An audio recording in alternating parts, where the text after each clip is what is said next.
كنت مرسوم كاهن جديد وجي حد قال لي يا ابويا مش عاوز يتناول وتعبان جامد، وكهنة المنطقة راحوا جوم عليه كذا مرة ويجوا يناولوه، يجي مولع السيجارة يجوا يناولوه يقول انا لسه شارب مية ومش عاوز يتناول. تعال انت يا ابونا بتاع الغلابة، تعال انت بتاع الغلابة احكي له حدوته ولا بتاع. قلت له بس ما تقولوش، نصلي قداس الفجرية بكرة ونطب عليه انا نصحيه من النوم، ممكن يتفزع يتخض يموت في ساعتها اول ما يلاقيني انا فوق راسه، بس سيبهولي بس. هو ايه عندهم دورين. ففعلا رحت على طول ماسك حق الذخيره طول الوقت في ايدي وماشي اجري بالعربيه لحد ما وصلت، ونازل عمال اقول سبحوا الله صح معلم، عمال اقول في مزمور التوزيع لحد ما رحت عنده. قال لي ايه يا ابونا؟ قلت له ما انا جيت اهو. قال لي مش هيرضى. قلت له انت مالك؟ طلعني بس عنده. وجيت رحت ادي قسيس. قلت له يا قسيس امال انا بضحك عليه؟ قال لي لسه شارب ميه وحياه، وفضل يحلف بالعذراء وبالقديسين انه شارب ميه. قلت له طب تعالى بس اقعد هحكي معاك في حدوته. يا رب تسامحني يا رب، ما عندكش شمعه؟ قال لي لا عندي شيشه. قلت له انا عايز ما يعني. قلت له تعالى يا رب، انت مش انت يا رب تساعدني وتسندني؟ ساعدني يا رب. وجيت حطه ايه في قلبي كده، ربنا جسده ودمه. وجيت قعدت معاه قلت له قول لي انت يا حبيبي ليه مش عاوز تتناول بس؟ قال لي يا ابونا انا ابويا كان عيان، واول ما ابونا جه ناوله تاني يوم مات. صدقني يا ابونا انا اصغر اخواتي وعندي 3 اخوات كبار في الصعيد وماشيين بالدور، اللي يروح القداس يحضر القداس يروح يرجع بالعصرية يصلوا عليه، ويبقى قاطع بقاله 3-4 شهور، وتقول ربنا بيدور علينا، ربنا مستنينا، وانا بصراحة مش عايز امشي. قلت له ده ناس قديسين اللي بيحصل فيهم كده، اللي يوم ما يتناولوا يوم ما يمشوا. انت قديس؟ قال لي لا ده انا خاطي. قلت له دي بداية التوبة انك تقول انا خاطي. خاطي ليه وانت راجل كبير؟ انت لسه ليك خطايا، ده انت كبرت خلاص. هو بعد ما كبرت كمان لسه ترجع للخطايا تاني؟ قال لي لا اصلك انا ما بنعترفش. قلت له ليه؟ قال لي كمان ناقصه اروح لقسيس اقول له على بلاويه. قلت له انت هتروح لربنا بلاويك دي؟ انت لازم تقعد مع ابونا وتعترف، وبتعترف لربنا في ودن ابونا وتسمع الغفران من ربنا من لسان ابونا. ده اعطى اللي بيعملوا في الكهنوت ان يغفروا خطايا. هو انت دارس عقيده؟ انت مالك انت بس اسمع الكلام، انت اعترف دلوقتي. قال لي اعترف على القديمه ايام الصبا بقى والشهياصه قلت له قول وعلي الصوت، قول اللي نفسك فيه، يلا فرصه اعترف اعتراف حقيقي. بدأ يعترف وقعد اكتر من نص ساعه يعترف. كل المزامير اللي حافظها قلتها، واللي مش حافظها اتلخبطت فيها، ومستني يخلص وتقول جايب لي بلاوي البلد كلها معاه، واقول دلوقتي يخلص اصل دي حكاوي راجل كبير في السن جو، انا مالي وماله، عمال يحكي على حاجات قديمه. خلص يا عم، ايه التوبه الناهيه دي؟ هدي اخر توبه، ما تتوب يا عم واخلص، قول كمان. اول ما خلص قلت له نتفق على اتفاق، انا معايا جايب لك جسد ربنا ودم ربنا. قال لا يا ابونا ايه اعترف واعترفت وتوبه وقدمت، عايزين ايه تاني مني؟ قلت له عايزك تتحد بالمسيح وتجهز حالك للسماء. قال لي جهز حالي للسماء ليه؟ وهموت ولا ايه؟ قلت له ماله لما تموت يا اخي؟ ايه يا عم انت تفضل عايش في الدنيا وماسك في الدنيا بس؟ جهز نفسك للسماء. قال لي يعني كده انا لو مت ادخل السماء؟ قلت له ناوي ترجع على اي غلط تاني؟ قال لي لا صدقني يا ابونا مش ناوي. يعني اي خطيه تاني؟ قال لي لا خلاص يا ابونا فين؟ خلاص كبرنا يا ابونا على الغلط والعك بتاع زمان. قلت له طيب لو طلبت منك تساعد وتخدم وتفرح بالمسيح توافق؟ قال لي صدقني يا ابونا عينيا ليك. قلت له لا لربنا انا مش هاخد منك حاجه. امين جاهز؟ قال لي جاهز على ايه؟ قلت له جاهز على دخول السماء. قال لي ماشي بس انت صلي له قول له واحكي له على اللي انا قلت لك عليه، ان انا ما عايزش نموت ونتناول. يا اخي ناولني كم مره كده يعني على الاقل ابقى يعني متناول كذا مره. قلت له صدقني امين، انت راجل حلو جو، ده انت طلعت عسليه وكانوا خايفين منك. لا ده انت 10 على 10. انت شربت ميه فعلا؟ قال لي يا ابونا ده انا كنت نكذب واديني اعترفتها. قلت له انا ما، قال لي لا خلاص. قلت له طب والتناول ده انا اللي هتناول ولا ايه؟ قال لي ناولني. ينفع تناول الجسد بس؟ قلت له ليه؟ قال لي عشان دم ربنا ده يطهر من كل خطيه، وانا لو ربنا طهرني من كل خطيه هيموتني. قلت انت مؤمن بكده يعني؟ قال لي ايوه صدقني انا ده ايمان جوايا. قلت ماشي بس انت الخسران، لانك ممكن ايه تجي لك شوطه تموت فيها من غير ما تاخد دم المسيح، يبقى ما طهركش من كل خطيه. قال لي بص هي خربانه خربانه، اقول لك ناولني ناولني ناولني. قلت له لا مش هناولك. قال لي ايه ده؟ امال بتتحايل عليا ليه؟ قلت له لا صدق ما ناولك، اتقدم توبه صادقه قدام ربنا ساعتها بس هناولك. خليك انت كده عامل زي العمود النور اللي رمبته محروقه، خليك واقف كده عامل زي ولا هو اللي راح، خليك انت كده بقى. قال لي يا ابونا عشان خاطري ناولني يا ابونا، ماليش غيرك يا ابونا وتناولني يا ابونا. قلت له ماشي، جسد ودم عمانوئيل الهنا. وتناول الراجل ووشه نور لما تناول. قال لي تاكل لقمه؟ قلت له ناكل. فنده على الناس اللي بنته يعني ولا بنت ابنه اللي تحت عشان تجيب اكل، وفي خلال 10 دقايق لقيت ان هو الصحه بتتدحضر معاه. فقلت له بص هو انا ما باكلش بدري وانا جعان. قلت له ما باكلش بقى يعني ما احبش موضوع الاكل على طول بعد التناول، انا نمشي ونبقى نيجي بالليل. قال لي تيجي بالليل ليه؟ قلت له انا عارف بس انا ابقى اجي بالليل علشان لو هتاكل ابقى اجي ناكل يعني، خلينا مع بعضينا. الله يخليك. قال لي انت استعجلت فجاه كده ليه؟ قلت له معلش انا عايز امشي يا عم. الله يخليك صدقني نفسي امشي. الله يخليك سيبني امشي يا عم ما تعوليش الهم بقى.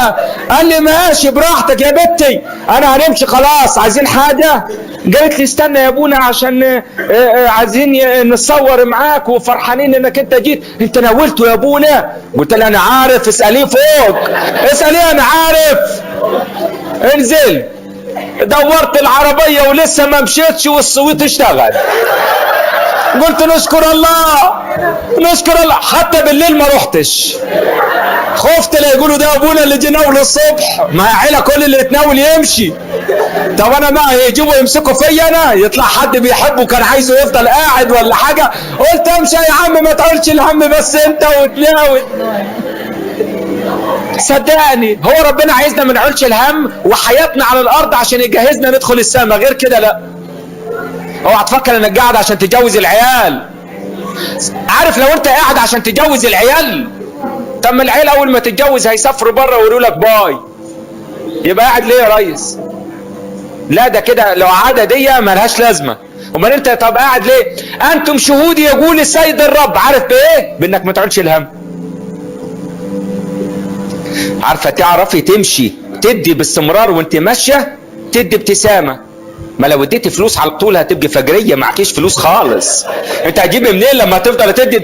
ده يمشي بس عندنا في شارع واحد بس تلاقي خلصوا المرتب. لو هتوزع الجنيهات هيخلصوا المرتب، لكن هتوزعها ازاي؟ لا لا لا ببساطه كده ادي ابتسامه. طب هتعرف تدي ابتسامه وانت عايل الهم؟ انا اضطجعت ونمت ثم استيقظت. طب استيقظت وشك عامل ايه؟ في واحد يصحى من النوم وشه يقطع خميره من البيت. لو الست هانم تيجي تصحيه تقول له يا بيبي يا بيبي ايه؟ يقول انا اسف، تسيبه ما هي تتخض منه. صح ولا ايه؟ ولا عندكم بيبي هو اللي بيصحيكم؟ ابونا راهب متوحد كبير بقاله عشرات السنين في مغارة ما بيشوفش وش انسان، وليه تلميذ بيخدم عليه.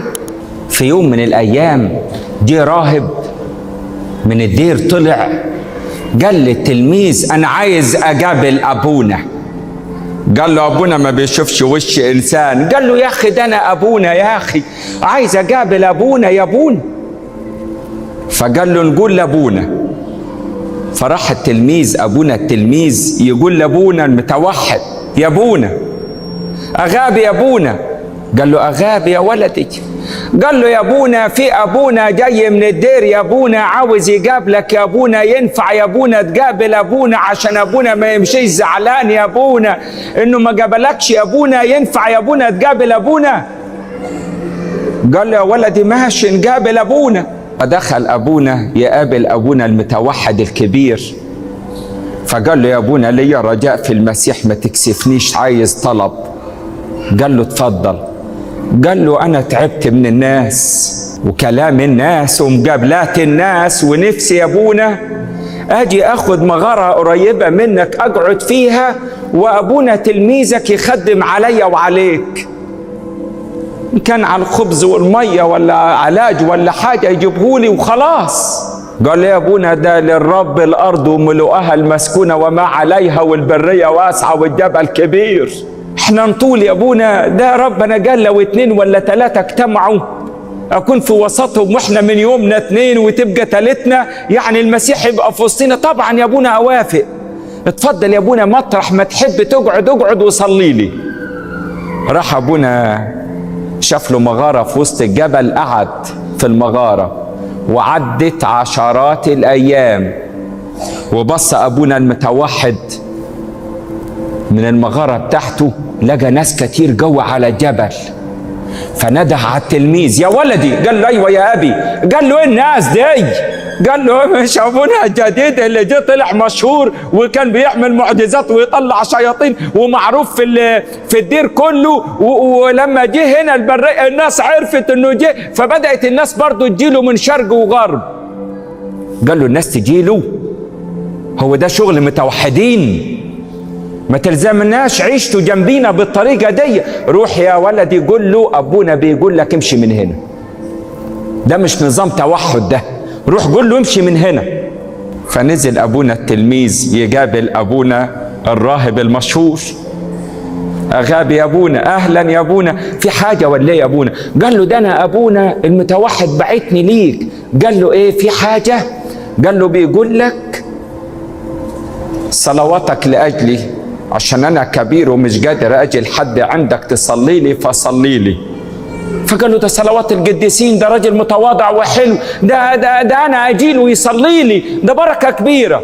ورجع التلميذ بعد كام يوم، بص ابونا المتوحد لقى ناس كتير على الجبل، نده على التلميذ: يا ولدي. قال له: ايوه يا ابي.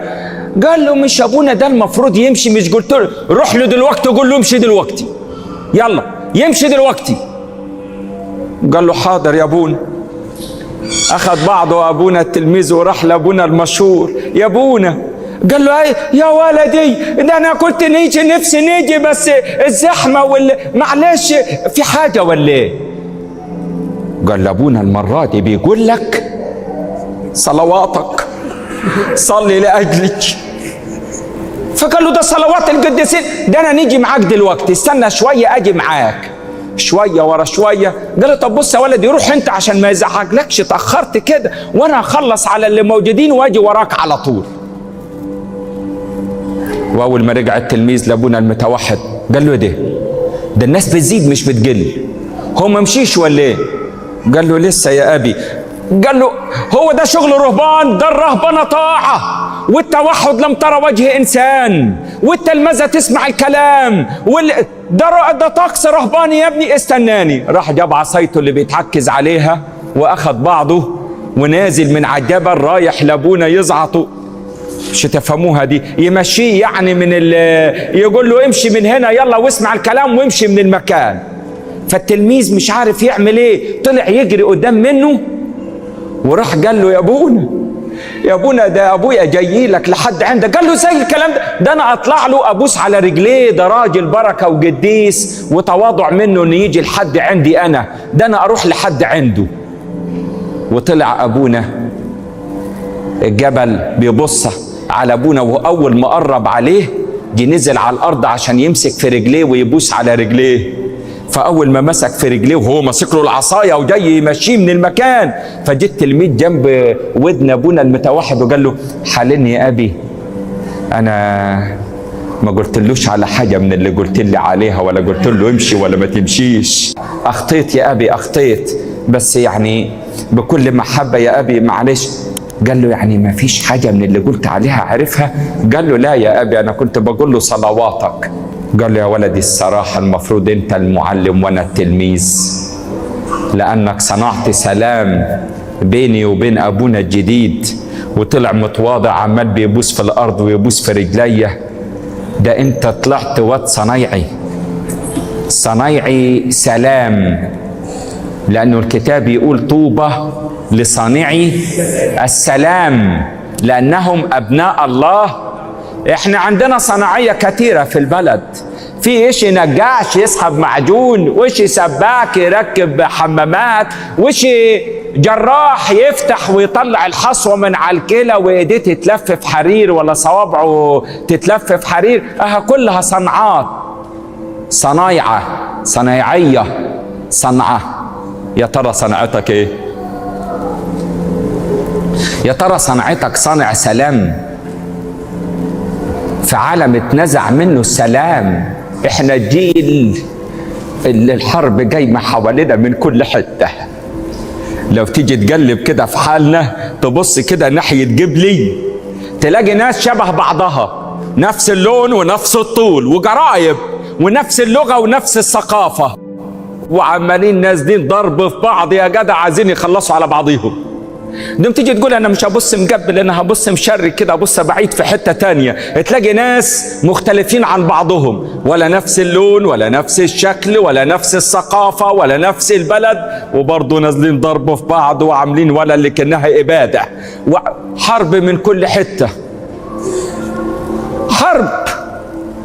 والجنبل يا اخويا لما بتفرجع ما بتفركش ما بين اخضر ويابس، بتاخد كبير وصغير في وشها، في مستشفى تموت، في كنيسه تموت، في شارع تموت. هي الجنبله لما تفرجع بتطبطب على حد، ما بتاخد الكل. واحنا المفروض دورنا ان احنا نصنع سلام. شغلتك ايه في الكنيسه انت يا استاذ؟ تقول لي اصنع سلام. ما انا ما نعرفش نعمل السلام ده، نعمل ايه لما ما اعرفش اصنع سلام؟ أقف وأرفع يدي وأصلي وأقول له يا ملك السلام أعطنا سلامك، قرر لنا سلامك. هو الوحيد ده إله السلام اللي قال سلامي أترك لكم، سلامي أنا أعطيكم. بولس الرسول يقول لك إيه؟ فليملأ قلوبكم السلام الذي يفوق كل عقل، يملأ قلوبكم وحياتكم في المسيح يسوع. وفي رومية 5:1 يقول إذ قد تبررنا بالإيمان لنا سلام مع الله.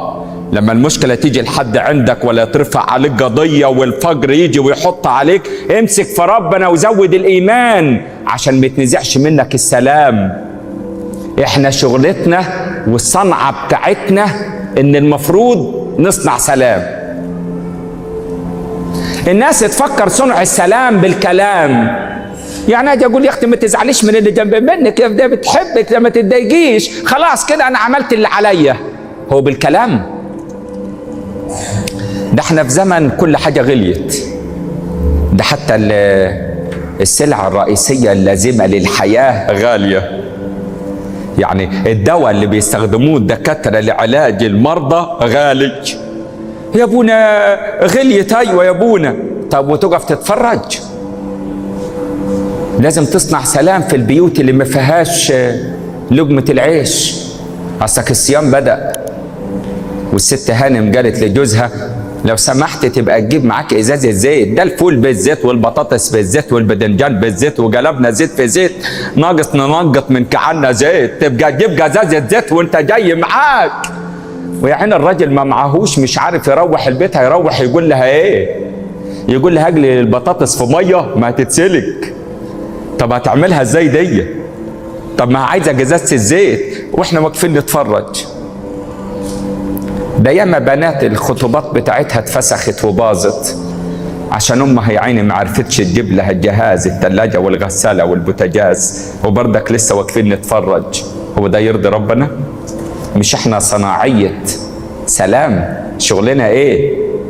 نصنع سلام، مش نقف نتفرج. ده من يسمع صراخ المسكين يصرخ هو أيضا ولا يستجاب له. الكتاب اللي جايل مش أنا اللي جايل. يعني اللي شايف الغلبان الفجر جاي عليه وحاطط وانت ولا فارق معاك، خلي بالك مع كل مساندة هتسندها للفقير صدقني المسيح هيطبطب عليك ويسندك. ده قال ايه؟ كنت جوعانا فأطعمتموني. يعني كل واحد جعان أكله، كأني بقدم الأكل ده للمسيح. هو قال كده وما فعلتموه بأحد هؤلاء الأصاغر فبي قد فعلتم.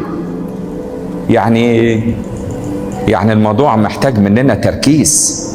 في زمن لما يزيد الغلاء على الكل لازم اركز على اللي حواليا واشيل المرايه من قدام مني. اصل انا غلبان، لو جبت مرايه وحطيتها في وشي كده هشوف مين؟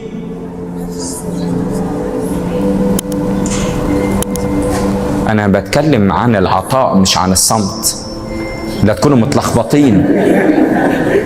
فضيله العطاء، عدم العطاء خطيه، لكن العطاء ده فضيله كويسه، امر من ربنا، لازم نسمع كلام ربنا. مش بتكلم عن الصمت وما تتكلموش. مرة تانية انا بنتكلم عن قلة الكلام. لو حطيت المراية قدام وشي كده هشوف مين؟ طب انا لو سبت المجموعة دي وجيت حطيتها هنا هشوف مين؟ الله، ما يجيش اللحظة بقى لا اشيل المراية من وشي عشان اشوف الاخر واشوف طلبات الاخر واشوف احتياجات الاخر واسأل واقول يا كنيسة جاي عليك عيد يا كنيسة محتاجة ايه؟ يا ابونا مين ابونا بتاع اخوة الرب اللي في الكنيسة دي عشان عايز اجيب فراخ للناس لما تفطر تاكل زينا ما احنا بناكل. لكن هبص لنفسي اقول لا مش هنفطر على فراخ المرة دي، هنبقى نجيب حاجة تانية غير الفراخ. هبص على حالي. لكن بقول لك شيل المراية فتحس بالاخر. يا ابونا هو تفكرنا احنا اغنياء؟ احنا فجر جاي علينا وحاطط، انت تفكر ان احنا معانا؟ ما معناش، صدق لو معانا ما كناش جينا، ده احنا غلابه قوي. ما معناش كنا هنتابع شركاتنا ودنيتنا، ده احنا غلابه. ورايك في الست صاحبه الفلسين التي اعطت كل ما لديها؟ مش المسيح مدحها وشكر في عملتها دي وعطائها بالطريقه دي وفرح بيها قوي؟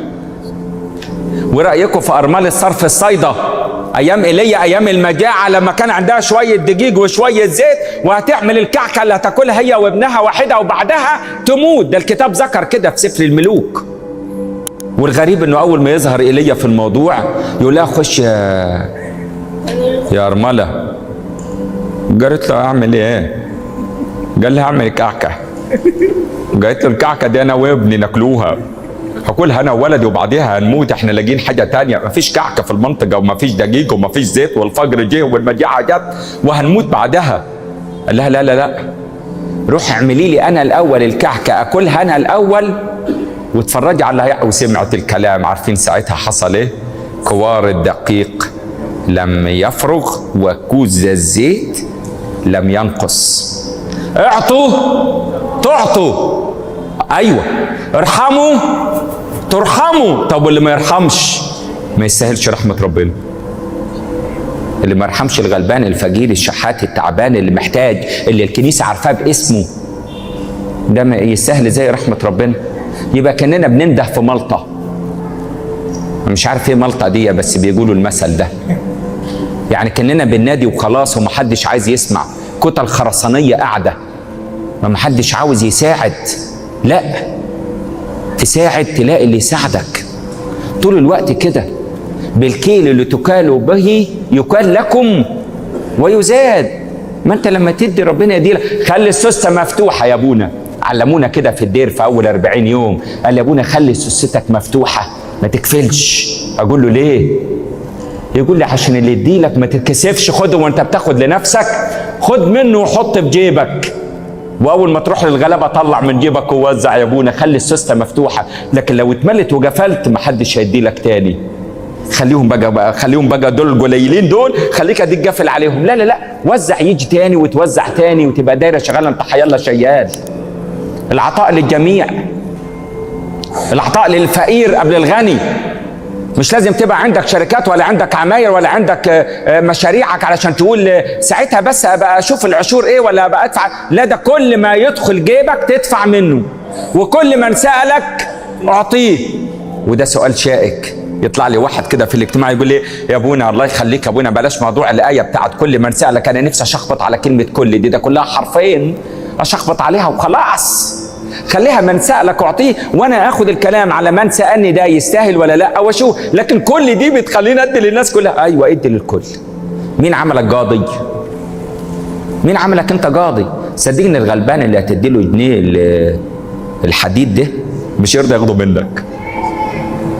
اديله الجنيه، غلبان هياخده، لو مش غلبان مش هيرضى ياخده منك. ايه رايك؟ يعني انت اركب عربيتك وقت شويه الجنيهات دول، وكل اللي يجي يقول لك ايه حسن عليه لا تمنع بلاوي كتيره طوبك يا فعل، اديله جنيه. طب هو لو غلبان هياخده ويتبسط، الجنيه في جنيه يلاقي لقمه ياكلها هو وعياله. طب لو مش غلبان يقول لك ايه يا بيه ده؟ قول له يا اخويا انا غلبان ادهوني انا، يلا يلا يا اخويا ادهوني. ما انت ما عايزوش، انت مش راضي تاخده، طيب انت مش محتاج له. يبقى نفذت الآية. يا ناس يا مؤمنين اسمعوا كلام الكنيسة. الكنيسة قالت ادوا، الكنيسة قالت صوموا، نصوم. يا اخويا عامل لي فيها كريليك، انت جاي تراجع ورانا وتقول هو 42 ولا 43 والسنة دي كابيس او 42 يا عم صوم ولما يجي العيد افطر. انت مالك انت 42 ولا 43؟ انت بتراجع ورانا ليه يا عم؟ الكنيسة قالت بداية صيام، خلاص صوم. الكنيسة قالت ادوا، ادي على قد ما تقدر للغلبان، ادي للفقير والمحتاج. ده من يعطي الفقير يقرض الرب. الفقير عنده رضا وشكر اعلى من الغني، صدقني. ده ياما فقراء عايشين في حياة الرضا والشكر بطريقة عالية خالص اكتر من الغني اللي عنده بدل الشقة 2 وشايل الطين ومش عارف يبتسم. النكد بيجري مع دمه كده في عروجه، تلاقيه له وش مكشر كده يقطع الخميرة من البيت. مالك؟ يقول لك منكد عليا مراتك. ليه؟ عشان كتبت المحل باسم بنتي، ما رضيتش اكتبه باسم مراتي. هو انت عندك محل؟ ايوه انا عندي محل، ده محل كبير قوي في البلد. انت عندك محل ومنكد؟ ايوه يا ابونا عشان العربيه اتخبطت المرايه. انت عندك عربيه؟ انت عندك محل وعندك عربيه والنكد مالي وشك؟ ايوه انا عندي حاجات كتير يا ابونا بس النكد يعني. اتاري الفلوس ما بتفرحش حد، بس لما تاكل واحد غلبان. تعالى كده فكر في مره انك تعمل جمعيه وتقبض مبلغ محترم وتطلع فلوس كويسه وتروح تشيل واحد كده انت ما تعرفوش، تعمل له تحليل واشعه وتعمل له عمليه ويرجع سليم تاني يشتغل صنايعي تاني من اول وجديد. ده ايه ده انت اديت نفسي كانت هتموت، اديتها حياه من اول وجديد. واخد بالك مدى الفرحه اللي تبقى فيك قد ايه؟ جامده قوي. واحد قال لي مراتي عملنا لها التحليل وطلع عندها مرض وحش وودينا التحليل عند معمل ايليا. يا ابونا ارجوك يا ابونا صلي لنا، تحليل بعد يومين هيظهر النتيجه. فانا قلت له يا رب يعني انا ما عارفش يا رب، ما الواد ده حلو وخادم وكويس ومراته ست جوهره، يعني يا رب تجربه جامده زي دي كده يا رب. طب يعني بمحبه كده اديهم يا رب كده لمسه شفاء ولا حاجه. قالوا لي ما تصليش خلاص. قلت لهم ليه؟ قالوا لي اصل العينه سليمه والحمد لله يعني حميدي يعني مش خبيث، يعني الموضوع سهل خلاص. بص يا ابونا شوف لي حد عيان اصرف عليه، انا معايا 130,000 جنيه عايز اصرفهم على واحد يكون هيعمل عمليه. قلت له يا اخي خد نمره عمه فلان ده كلمه كده الله يخليك كده. هو لازم العمليه تبع السرطان ولا ينفع اي تبع حاجه تانية؟ يقول لي عيان وخلاص اي عمليه. قلت له ده محجوز في بتاعت المسيحيين دي بتاعت الكلى. ايوه برسوم، محسن برسوم دي ولا اللي. قلت له ده الراجل محجوز هناك، خد نمرته كلمه. دم قال له ايه لو سمحت هو انت حضرتك تعبان؟ قال له لا انا اخد تعبان والحسابات بيزعجونا. هو انت مين؟ قال له انت في الحسابات؟ قال له اه. قال له طب الحسابات بتقول ايه؟ قال له الحسابات بتقول 130,000 واحنا ناس غلبه ما معناش وابونا جابنا هنا وسابنا. قال له طب خلاص انا دفعت، انا اوفي. في ناس غلابه كتيره حلوه، ادي للغلبان تشوف فيه المسيح. بنخدم على طريق اسكندريه الصحراوي، وعمال المزارع اليمين وشمال الطريق، وبتبقى الطريق ده مقسم جمعيات، فندخل الجمعيه نتعرف على المسيحيين اللي فيها ونصلي لهم، ويبقى دول ولاد ربنا اللي احنا خدامين عندهم. وفي يوم ربنا مالي العربيه فراخ متلجه، فدخلت جمعيه من الجمعيات، عم فلان يقول ابونا استنى ابونا عايزك. عايز ايه؟ ما انا مجهز الفرخه في شنطه اعلقها لك في الشجره وامشي، عشان توزيع الفراخ ده لازم سريع سريع يعني قبل الفراخ ما تسيح.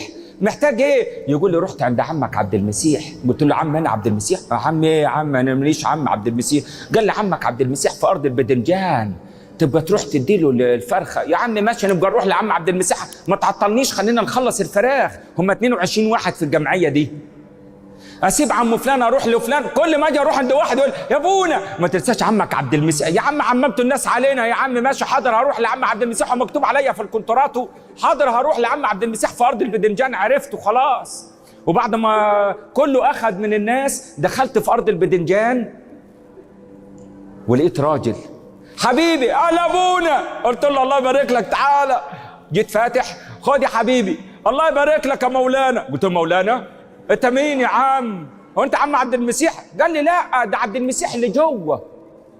قلت له لا معاك حد تاني؟ قال لي معايا ولدي. قلت له خد دي لولدك يا حاج الله يبارك لك حاج. عم عبد المسيح جوه اروح لعم عبد المسيح. وجيت داخل جوه يا حبيبي. قال لي ايوه يا قدس ابونا. قلت له يا قدس انت تعالى انت. ايوه يا قدس دي يبقى انت يا عم عبد المسيح. تعالى تعالى. ايه يا عم عبد المسيح؟ قال لي سلام لحيلك عرفتني وعرفت. قلت له يا عم ده البلد الجمعيه كلها عماله تقول لي عليك يا عم عبد المسيح انت يا عم. تعالى يا عم خد الفرخه دي يا عم الله يخليك خلينا نخلص الفراخ. وبعد اسبوع 10 ايام كان ربنا حاطط شاي وسكر في العربيه، وتوزيع الشاي والسكر حلو. انت داخل ايدك مليانه، ينفع تديله وتقول له اعمل لي كوبايه شاي بالنعناع بقى على الراكيه بقى على شويه حطب كده وايه تحلى، وبعدين يحلى الاعتراف مع الشاي على النار ويفتح قلبه بقى ويكلمك ويفتح لك ويشكي لك ويبكي لك. بتبقى لحظه جميله حلوه قوي توزيع الشاي والسكر ده. فجيت قلت ابدا من جوه مع عم عبد المسيح الاول، ادخل له هو اول واحد. رحت لعم عبد المسيح قاعد على قفص وانا قاعد زيه على قفص بنتكلم، وبقول له انا جايب لك معايا شاي وسكر. قال لي يا ابونا ما عايزش. قلت له ليه تخصص فراخ بس ولا ايه ما تاخدش ليه شاي وسكر؟ ما انا لما اديتك فرخه خدتها يا اخوي. قال لي لا يا ابونا صدقني مش عايز. صدق يا ابونا نشكر الله، مش محتاج يا ابونا نشكر الله يا ابونا. يا عم بنوزع للناس كلها ما تقبل كده وخليك حنين يا عم اتواضع واقبل من ابونا. هو بنطلون وقميص ده انا ابونا جايب لك شاي وسكر اتواضع واقبل. مش عاوز ليه؟ قال لي صدقني يا ابونا مش عايز انا شاي وسكر. قلت له طب اخش الحمام في العشه بتاعتك دي؟ قال لي اتفضل. دخلت لقيت الراجل عنده بطانيه مفروده وبطانيه معموله مخده وجلابيه متعلقه وجركن مليان ميه بازازه مقطوعه وعامل حاجه كده بوس، هو ده الجردل اللي عامله حمام يعني. انا بس حبيت ابص على الحدث قدام عيني، فجيت طلعت قعدت قدامه وقلت له ايه مش ناوي تفتح قلبك لابونا ولا ايه؟ مالك؟ قال لي يا ابونا نقول ايه ولا ايه؟ بس نشكر الله. يا عم بس طلع الكلمه ما تبقاش كده يا اخي، اتكلم قول بس. قال لي يا ابونا انا ابويا طردني انا ومراتي وبناتي من البيت، والكنيسه جابت لي حته ارض قعدتني انا ومراتي وعيالي، وقالت لي ما تعولش هم مصاريف العيال ولا مدارس ولا اكل ولا شرب. كتر خيرهم ابونا في الكنيسه شال الشيله كلها، بس قال لي علشان الارض دي تبقى بتاعتك تدفع 1914 قسط بنكي تكمل انت قسط الارض. احنا يا ابونا ناس غلابه، سبت مراتي هناك في البلد وجيت انا هنا شغال، واول كل مرتب اقبضه زي ما هو ابعته في الميكروباص يروح على الصعيد، مراتي تاخده تدفع القسط في البنك. قلت له هو ما فيش ليه طبق ولا كوبايه ولا اي حاجه؟ قال لي صدق يا ابونا بقالي اكتر من 3 شهور هنا انا، كل ما نجوع نجيب بدنجانايه نغسلها وناكلها ونشكر الله ليل ونهار. انا بقول له يا رب حل لي مشكله الاكل دي بعد موسم البدنجان ما يخلص، انا هعمل ايه؟ فك زنقتي يا رب، شوف لي حل لحدوتة الاكل دي، بس انا بطني باظت من البدنجان. وحتى الجسيس اللي ربنا بعته وجايب لنا فراخ، انا نعمل ايه بالفراخ ولا بالشاي والسكر؟ ما فيش احسن من لقمة العيش يا ابونا. اعتبره ده صوت ربنا ليك، يا ريت لما تيجي تبقى تجيب لنا رغيف عيش احسن من الحاجات اللي انت بتوزعها. احنا نشكر الله لسه الموسم معانا شوية، ما تقلقش علينا، نشكر الله ليل ونهار. راجل بياكل بدنجان بقاله 3 شهور، اقول له عامل ايه؟ يقول لي نشكر الله. واحنا الاكل بيزيد قدام مننا وبنلمه ونرميه في الزباله، يا ريت بنديه القطه ولا الكلب، ما بنديهوش لحد، بنرميه في الزباله. واقول لك عامل ايه؟ اوعى تقول لي نشكر الله. اوعى لما اجي اسال واحد اقول له عامل ايه يقول لي نشكر الله. ما الغلبان اللي مش لاقي ياكل بيقول نشكر الله.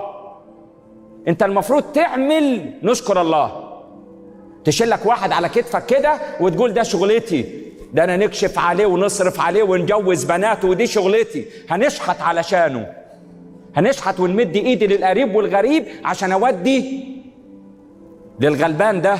لكن عشان الدنيا بطولها وعرضها ما احنا محتاجين نفوق. طيب اوعى تفكر ان ربنا في الابديه هيلم ويرمي جوه، لا، ده هيجلب في جتة كل واحد فينا. يا ترى مين حس بالبني ادم ومين ما حسش؟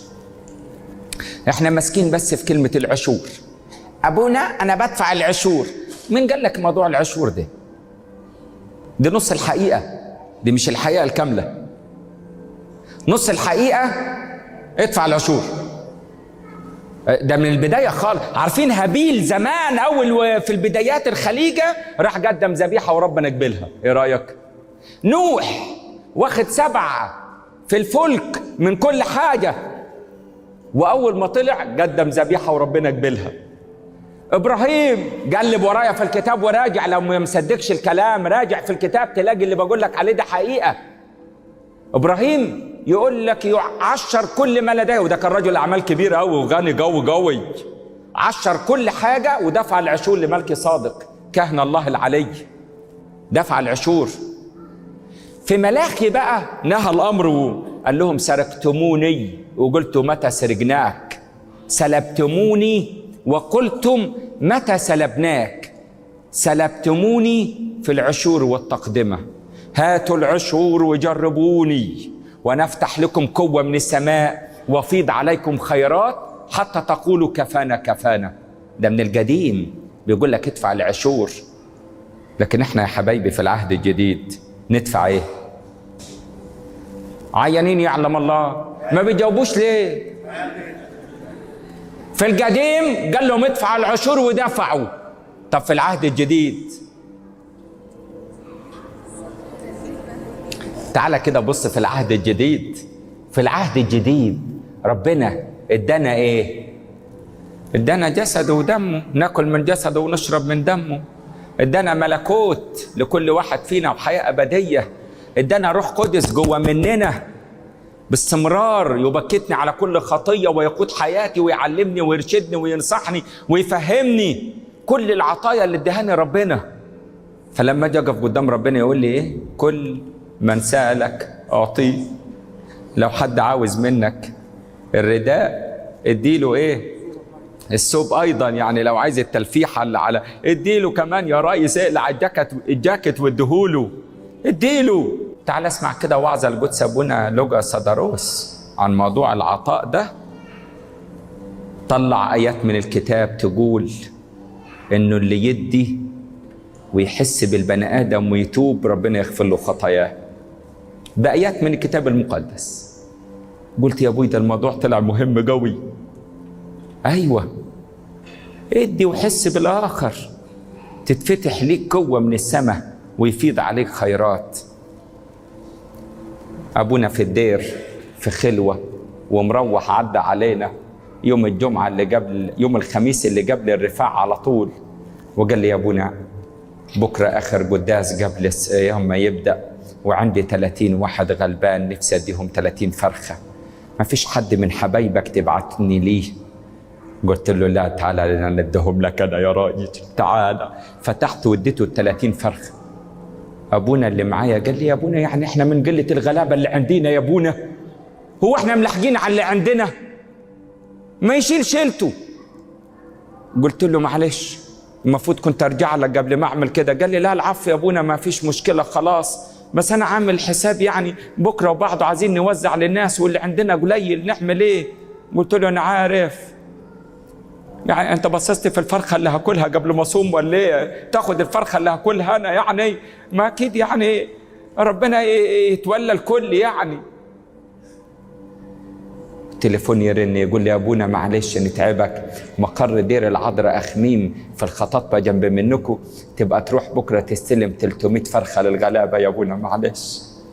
قلت له شوف ربنا ضرب في 10، ادينا لابونا 30 فرخه للغلابه اللي عنده، دم ربنا بعت لنا بال300 عشان الغلابه اللي عندنا. الشغل مع ربنا حلو يا اولاد، مع ربنا حلو يا اولاد. على فهمك لا تعتمد، اشتغل مع ربنا. طلع العشور قبل ما تطلع اي حاجه، ورقم 1 تحط فيها عشورك الكنيسه. اوعى تشتغل بدماغك وتقول لا معلش اصلك في الكنيسه بيجلدوا الحيطان خشب. انت مالك؟ ما لما يعملوا الحيطان خشب وحلوه ده بيت ربنا، احسن بيت في الدنيا. انت عايز بيتك يبقى احسن من بيت ربنا؟ تروح انت تعمل بيتك رخام وتعمله بكل حاجه حلوه وجاي في بيت ربنا. زعلان ان ابونا جاي فنان قبطي اصيل بيرسم صوره حضن الاب عشان لما تيجي متضايق وتقف قدام الصوره تتفاعل مع الصوره فتحس انه بيطبطب عليك، سموها لك حضن الاب. انت ارمي الفلوس في الكنيسه وملكش دعوه، وربنا وابونا ربنا هيحاسبه. ترتاح كده يا ريس؟ صدقني ابونا ربنا هيحاسبه على الكبيره والصغيره، على كل حاجه بيعملها، على كل تصرف غير حكيم، على كل عطيه اداها بالغلط. انت مالك يا عم؟ ده ابونا ده عامل زي الفحمايه، والفحمايه الفحمه اللي بنحطها في الشوريه ما ينفعش يا اخويا تمسكها ولا هي مطفيه ولا هي مولعه، عشان لو هي مطفيه هتخلي ايديك ايه؟ مصمده. مش فاهمينها؟ مش نظيفه كده، فهمتوها يعني؟ ماشي مش نظيفه. طب ولو مسكتها وهي مولعه تخلي ايديك محروقه وملسوعه، يبقى ما ينفعش ايه؟ تقرب بزياده، مالكش دعوه بابونا زيه زي الفحمايه اسود اهو. امال تعمل ايه مع الفحمايه وهي مولعه؟ تتدفى عليها، تستمد الدفء الحقيقي منها وهي مولعه. لما تلاقي ابونا في القداس مغرغر بقى وفي حته تانيه وفي مرحله عاليه في علاقته بربنا، خد منه على قد ما تقدر. انزل براسك واعترف، خليه يقرا لك الحل وخليه يحضنك ويطبطب عليك. لكن لما يكون واحد كسر حاجه ولا بيزعق وبتاع وتلاقي ابونا بيزعق له كده، ابونا مطفي. اصل ابونا المفروض وديع ما يزعقش كده، مطفي، ما تتعاملش معاه. اول ما تلاقيه بيزعق انت بتكسر ده، انت بتعمل، امشي استخبى في حته ما تشوفوش وهو مطفي، عشان تفضل دايما تستمد الدفء منه وهو مولع. لكن كل واحد يعمل لي فيها كبير ويقول اصل انا الخدمه دي مسؤول عنها، انا بجيب العجل وبلم الناس. خلي بالك الغلبانه، الست الارمله الغلبانه الفقيره اللي الفقر جاي عليها وحاطط، لما بتيجي تمد ايدها لابونا اول الشهر وتاخد منه اي بركه تسندها ما بتتكسفش لانه ده ابوها. لكن حضرتك يا بيه يا ابو بنطلون وقميص لما تيجي تعد وتديها بتبقى مكسوفه في قمه الكسوف. حتى لما بتجيب الست هانم المدام وعاملها تصوني وتقول لها تعالي انت يا تصوني هتوزعي يا مس، المس مس يا اخويا مش ابونا، ده مس، مهما ادت هي برضه مس، ما بقتش ابونا. خلي ابويا يديني لما ابقى محتاج، ده بيديني من ربنا غفران خطايا وبيديني من ربنا جسده ودمه، يبقى عادي لما يديني امور ماديه. احنا يا حبايب في زمن محتاجين نحس ببعض. انا مش عارف اشوفكم تاني ولا لا، انتوا انا ما باجيش كتير. انا اقولها لكم وصيه، هنحس ببعض ربنا هيحس بينا، مش هنحس ببعض هنتجلب في غابه، كاننا في غابه هناكل وننهش. بولس الرسول يقول لاهل افسس اخاف واخشى عليكم ان تفنوا بعضكم بعضا، انكم تخلصوا على بعض، عمالين بتاكلوا في لحم بعض وفي رزق بعض. خلي بالكم من بعض، ده بهذا يعرف الجميع انكم تلاميذي ان كان لكم حبا والمحبة مش بالكلام بل بالعكس بالعمل وبتقديم المساعدة والمساندة للآخر. واحنا صايمين صوم، صلاة، صدقة.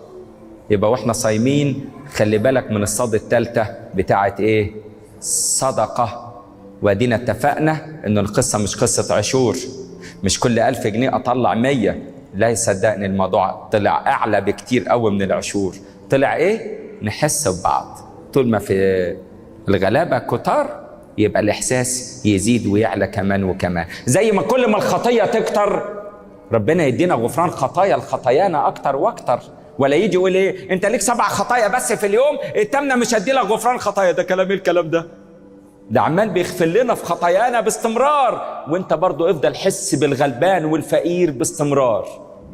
لما يجي لك شغلانة زيادة يا ريت تعملها وقول الدخل بتاعها هيروح لربنا عشان يدي لك شغل اكتر واكتر.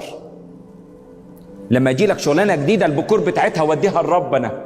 صدقني دي وصايا كتابية قلتها لك بطريقة بسيطة، ما رضيتش ارص لك ايات ورا بعضها. لو كان في فريق عمل ولا خدام معدين كنت يبقى كل ما اجي المح عن الايه يطلعوها بالشاهد بتاعك. صدقني ده كلام ربنا، كلام ربنا ليا وليك. خلي السوسته مفتوحه وادي لكل غلبان، وكب على طول باستمرار في الكنيسه توزع للغلبان.